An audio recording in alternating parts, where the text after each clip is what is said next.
പലരും പറഞ്ഞു കേൾക്കാറുള്ളൊരു പദമാണ്, ഞാൻ ഇനി ഒരിക്കലും അവനെ നിർബന്ധിക്കുന്നില്ല, ഞാൻ ഒരിക്കലും ഇനി ആ വ്യക്തിയെ പ്രോത്സാഹിപ്പിക്കുന്നില്ല, ഞാൻ ഇനി ഒരിക്കലും ആ വ്യക്തിയെ ഉപദേശിക്കുന്നില്ല.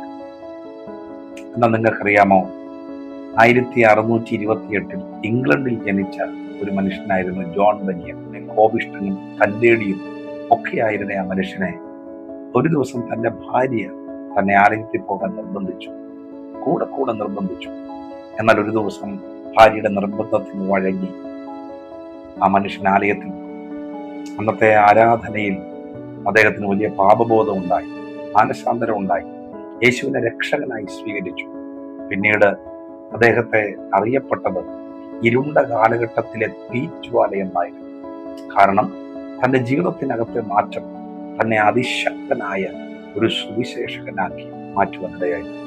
ദീർഘവർഷം അനേക ആയിരങ്ങളെ ദൈവത്തിലേക്ക് നയിക്കുന്ന ഒരു ശക്തനായ പ്രഭാഷകനായി ദൈവം തന്നെ ഉപയോഗിച്ചു. സുവിശേഷ നിമിത്തം 12 വർഷക്കാലം താൻ ജയിലറയ്ക്കകത്ത് കിടക്കേണ്ടി വന്നു.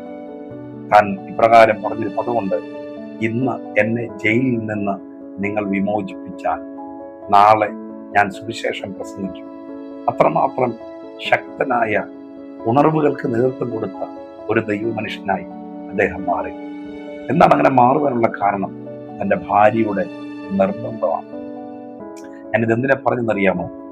പലപ്പോഴും പലരെയും പ്രോത്സാഹിപ്പിച്ചു, ഉത്സാഹിപ്പിച്ചു, പ്രബോധിപ്പിച്ചു, നിർബന്ധിച്ചു ഒക്കെ അവരെ ഒരു നന്നാക്കാൻ നോക്കുമ്പോൾ അവർ നിങ്ങളുടെ റിബല്യസ് ആയിട്ട് നിൽക്കുന്നു എന്ന് കരുതി നിരാശപ്പെടരുത്. തുടരുക, നിങ്ങളുടെ നിർബന്ധങ്ങൾ തുടരുക, പ്രാർത്ഥനകൾ തുടരുക, പ്രോത്സാഹനങ്ങൾ തുടരുക. നിങ്ങളുടെ നിർബന്ധത്തിലൂടെ ചിലർ ഉണർവുകളുടെ തീജ്വാലയായി പുറത്തു വരാൻ പോവുകയാണ്.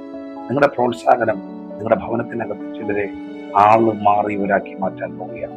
കോപിഷ്ഠരായ, അനിഷ്ടക്കാരായ, ഭാവത്തിൽ ജീവിക്കുന്ന അനേകരെ തിരിച്ചു കൊണ്ടുവരുവാൻ നിങ്ങളുടെ നിർബന്ധപൂർവമായ ഇടപെടലിന് കഴിയുമെന്ന് വളരെ ശക്തമായി ഇരിക്കുകയാണ്. പ്രിയരെ, ഈ ദിവസങ്ങളിൽ ആ നിർബന്ധിക്കുന്ന, ആ പ്രോത്സാഹിപ്പിക്കുന്ന സ്വഭാവം നിങ്ങൾ നിർത്തരുത്. ഒരുപാട് നിർബന്ധിച്ച് മറ്റുള്ളവരെ നന്നായി പോകുവാൻ, നല്ല മാർഗത്തിൽ ജീവിക്കുവാൻ, സമാധാനത്തിൽ ജീവിക്കുവാൻ, ദൈവിക ഇഷ്ടത്തിൽ ജീവിക്കുവാനൊക്കെ പ്രോത്സാഹിപ്പിച്ച് മടുത്തുപോയ വ്യക്തിയാണ് ഞാൻ ആത്മാവിൽ ഓർമ്മിക്കുകയാണ്. തുടരുക, വീണ്ടും ആവർത്തിക്കുക. ചരിത്രങ്ങളുടെ പുറക്കപ്പെടും. ഇരുണ്ട കാലഘട്ടങ്ങളെ തുടച്ചു നീക്കുന്ന ശക്തരായ ജോൺ ബനിയന്മാർ എഴുന്നേറ്റ് വരും. കർത്താവ് നിങ്ങൾ അതിനായി സഹായിക്കട്ടെ. God bless you. ആമേൻ.